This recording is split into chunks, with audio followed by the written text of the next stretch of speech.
नमस्कार दोस्तों, मैं doctor Yogini Rolekar, a gynaecologist practicing in my own maternity hospital since more than 20 years. दोस्तों, आज एक डिस्कशन जो हम करने जा रहे हैं वो है कि सिजेरियन के बाद आपको कौन सी केयर करनी है, आपको कैसे अपने बॉडी को केयर करना है। जैसे ही डिलीवरी नॉर्मल नहीं होती है और जब सिजेरियन हो जाता है तो बहुत ही घर वाले को भी चिंता रहती है कि और पेशेंट को भी चिंता रहती है कि हम वापस रिकवर कैसे हो जाए और हम अपने बॉडी को कैसे केयर करें। नेचुरली जब सिजेरियन होता है तो हम पेट पे कट करते हैं, तुम्हारी एब्डोमिनल वॉल को कट करते हैं, यूट्रस को कट करते हैं और कट करने के बाद उसको हम स्टिचेस भी लेते हैं। तो नॉर्मल डिलीवरी से सिजेरियन डिलीवरी की रिकवरी थोड़ी स्लो होती है। पेशेंट धीरे धीरे नॉर्मल होने को उसको नॉर्मल टाइम लगता है नॉर्मल डिलीवरी से। तो पहला जो 5 डेज है मतलब आफ्टर सिजेरियन, जैसे आपका सिजेरियन हो जाता है तो आपको 6 आवर्स मतलब 6 आवर्स आपको ऑब्जर्वेशन में रखते हैं। वहाँ पर एक पेशाब की जो नली रहती है वो आपको नली लगाई रहती है जहाँ पर हम यूरिन आउटपुट मेजर करते हैं और वो 6 आवर्स में आपका देखा जाता है कि आपका प्रेशर बराबर हो, आपका यूरिन आउटपुट हो एवरी आवरली बराबर है कि नहीं, आपकी पल्स बीपी सब कुछ ऑब्जर्वेशन में रखते हैं। और यही 6 आवर्स हैं जहाँ पर एनेस्थीसिया की इफ़ेक्ट भी होती है। और ये 6 आवर्स में आपको आईवी फ्लूइड्स मतलब कि आपको बॉटल लगेगी और ये 6 आवर्स में आपको कुछ भी खाना पीना नहीं है।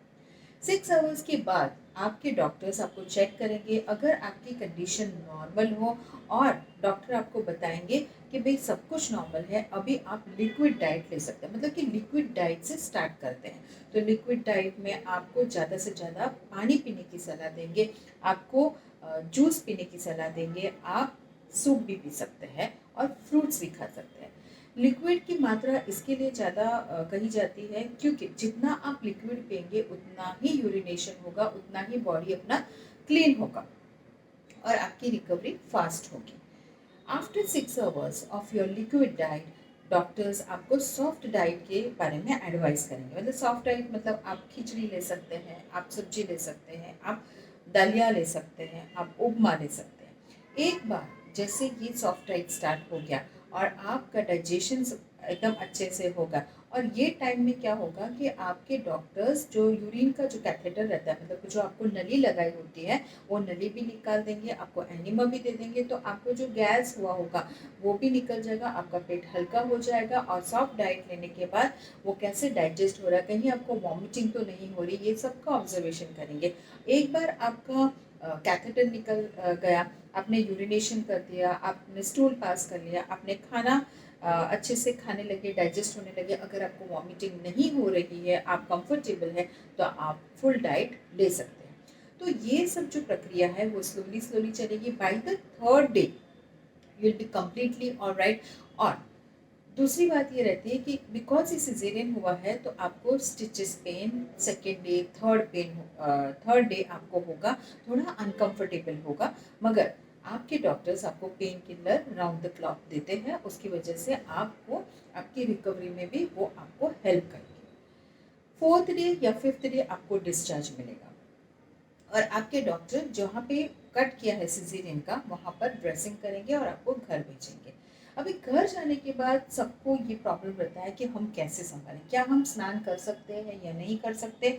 देखिए, स्नान आप कर सकते हैं, मगर जब आप स्नान करने जाते हैं तो बहुत सारी कैलोरीज और बहुत टायर्ड फील होता है, तो आपके डॉक्टर शायद ये बोलेंगे कि आप एटलीस्ट 6 डेज आप स्नान मत करो, आप अपने गर्म गुनगुने पानी से टॉवल से अपनी बॉडी क्लीन कर सकते हैं और आपको जो पट्टी लगाई है वो पट्टी निकालने की कोशिश मत कीजिए। तो आपको स्नान जब डॉक्टर आपको 6 डेज के बाद बुलाएंगे मतलब करीबन 12th डे में आपकी स्टिचेस देंगे, स्टिच कंफर्टेबल होगा, आप डॉक्टर को पूछ के आपके डॉक्टर की सलाह लेके आप स्नान के बारे में पूछ सकते हैं। दूसरा क्वेश्चन रहता है कि क्या मैं सीढ़ियाँ चढ़ सकती हूँ।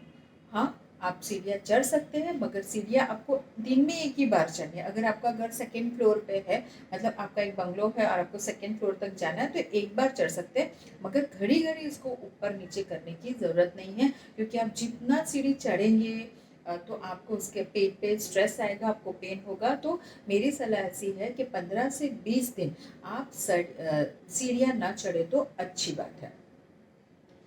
दूसरी एक क्वेश्चंस आती है कि सिजेरियन करने के बाद क्या मैं अपना रूटीन जो डाइट है, जैसे आपने बताया कि हमने बताया कि 5th डे आप रूटीन कर सकते हैं, तो आपको सिजेरियन के बाद जो नॉर्मल डिलीवरी होती है वैसा ही खाना है या सिजेरियन के लिए कुछ स्पेशल खाना है? नहीं, सिजेरियन के लिए भी आप नॉर्मल डिलीवरी वाले जैसे खाते हैं दाल चावल भाजी रोटी वैसे आप खा सकते हैं। इसमें कोई स्पेशल डाइट की एडवाइस नहीं है, मगर हाँ, आपको पानी की मात्रा ज़्यादा पीनी है। आपको एटलीस्ट 2.5 लीटर्स, मतलब कि पकड़ लीजिए 2 बॉटल, 2 लीटर्स जो रहते हैं वो 2 लीटर बॉटल पानी पीना ज़रूरी है। दूसरी एक चीज़ रहती है कि घर पे जाने के बाद क्या मैडम मैं घर का काम कर सकती हूँ?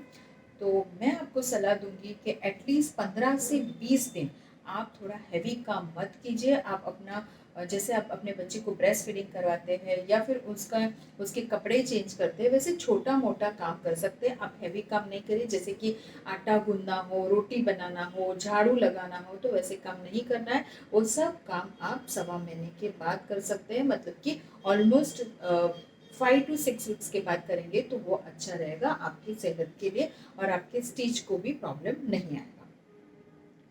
स्टिच की केयर में ऐसा है कि जब आपको 10th डे आप डॉक्टर के पास जाएंगे, आपके स्टिच देखेंगे डॉक्टर, उसके बाद आपको स्नान करने के लिए आपको देंगे और उसके बाद आपको एक मलम दी जाएगी, एंटीबायोटिक मलम देंगे और वो एंटीबायोटिक मलम आपको स्टिच के ऊपर लगाना है। और स्नान करने के टाइम ये जहाँ पे आपके स्टिचेस है उसको पानी से अच्छे से साफ करना है और एक सूखे कपड़े से उसको क्लीन करके आप अपना मलम, एंटीबायोटिक वाला मलम लगा सकते हैं। तो ये सारी चीज़ें आपको ध्यान रखनी है। और दूसरी इम्पॉर्टेंट चीज़ रहती है, बहुत क्वेश्चंस रहते हैं कि मैडम मैं अभी इतनी मोटी हो गई हूँ तो क्या मुझे, मेरा भी सिजेरियन हुआ है तो मैं एक्सरसाइज कर सकती हूँ या नहीं कर सकती हूँ? तो एक्सरसाइज के लिए मेरी ऐसी सलाह है कि 1.25 महीना हो जाए, मतलब कि 1 मंथ एंड 15 डेज हो जाएगा, उसके बाद अपनी एक्सरसाइज स्टार्ट कर सकते हैं। और एक्सरसाइज आपको स्लोली स्टार्ट करना है, नहीं कि आप हैवी एक्सरसाइज स्टार्ट कर दो। पहले आप स्लोली स्लोली एक्सरसाइज करिए, कंफर्टेबल, आपको आपकी बॉडी जितना कंफर्टेबल होगी वैसे आप स्टार्ट करिए और धीरे धीरे बढ़ा के 2 मंथ्स 3 मंथ्स में आप धीरे से बढ़ा के अपना रूटीन वर्कआउट कर सकते हैं और आप अपने शेप में वापस आ सकते हैं। तो ये सारी चीज़ें आपको ध्यान रखनी है, तो आपके पोस्ट सिजेरियन के जो कॉम्प्लिकेशंस होते हैं वो कॉम्प्लिकेशंस कम होंगे। और दूसरा आपको ये ध्यान रखना है कि सिजेरियन डिलीवरी के बाद अगर आप, जैसे आप घर पे जाते हैं और उसके बाद अपने स्टिचेस के ऊपर कुछ सूजन हो या कुछ ब्लीडिंग हो या कुछ पल्स जैसा डिस्चार्ज हो, तो तुरंत आपको डॉक्टर के पास जाना है, आपको इन्फॉर्म करना है। अगर आपको फीवर हो तो भी जाकर इन्फॉर्म करना है कि मुझे फीवर आ रहा है, तो डॉक्टर आपको चेक करके उस हिसाब से आपको मेडिसिन देंगे। अगर आपको सिजेरियन के बाद जब आपको घर भेजा जाता है, अगर आपको वॉमिटिंग हो, आपको गैस की प्रॉब्लम हो या आपको कॉन्स्टिपेशन रहे, तो ये भी आपको डॉक्टर को इन्फॉर्म करना है। तो आप देखिए कि आपको कॉन्स्टिपेशन ना रहे, क्योंकि कॉन्स्टिपेशन से भी प्रॉब्लम हो सकते हैं। तो ऐसी कोई चीज़ें आपको खानी नहीं है या पीनी नहीं है जिसकी वजह से आपको एसिडिटी हो या कॉन्स्टिपेशन हो या इंडाइजेशन हो। So thank you so much for watching this video. अगर आपको कुछ प्रॉब्लम्स हो या आपको कुछ छोटा मोटी चीज़ें आपको परेशान कर रही हो, आपके मन में कुछ क्वेश्चंस हो, तो आप कमेंट बॉक्स में लिख सकते हैं, उसकी आंसर देने की मैं पूरी कोशिश करूँगी। And thank you so much for watching this video. Please subscribe and press the bell icon to get a new video update. Thank you so much.